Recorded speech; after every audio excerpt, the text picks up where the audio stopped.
ஏனே இந்த மனுஷனால விடவே முடியாது நான்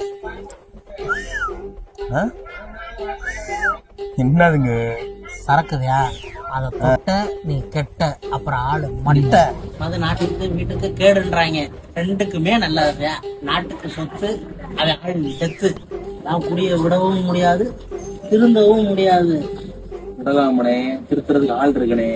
யாரியா இங்கயா யாருங்க இல்லைன்னு சொன்னது? நியூ லைஃப் ஃபவுண்டேஷன் சொல்லி மதுரை கோமதிபுரம் 2வது தெருக்குள்ள ரன் பண்ணி வந்துகிட்டு இருக்காங்க. இவங்கிட்ட 30 பெட் பிளஸ் எல்லா அடிப்படை வசதியும் தாண்டி குடிநோயால் பாதிக்கப்பட்ட வந்தவங்களும் ரொம்ப அற்புதமா ரொம்ப குழந்தை மாதிரி பாதுகாத்துக்கிறாங்க. குடிநோயால் பாதிக்கப்பட்ட வந்தவங்களுக்கு 12 கோட்பாடுகள் சொல்லி கொடுத்து அன்றாட உணவுகளுக்கு தேவையான என்ன வசதியும் செஞ்சு கொடுத்துட்டு இருக்காங்க. இங்க உள்ளுக்கு வரும்போது ரொம்ப கோவப்படுவாங்க. நாங்க எடுக்கிற கிளாஸ் மூலியமாவும் நாங்க கொடுக்குற டேப்லெட் மூலியமாவும் சாந்தமாயி திரும்ப நல்லபடியா வாழணும் அப்படிங்கிற நினைப்போட ஃப்ரெண்ட்லியாவும் ரொம்ப அட்டாச் ஆகியும் வெளியில போவாங்க.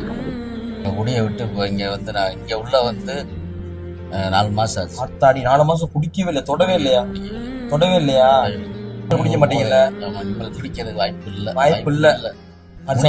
முடியாது அந்த அளவுக்கு ஆயிட்டீங்க. அது காரணம் இங்க வந்து இவங்க கிட்ட வாகன வசதிகளும் இருக்கு. மிச்ச டீடைல்ஸ் நான் வீடியோல கொடுக்குறேன், கேட்டு தெரிஞ்சுக்கோங்க.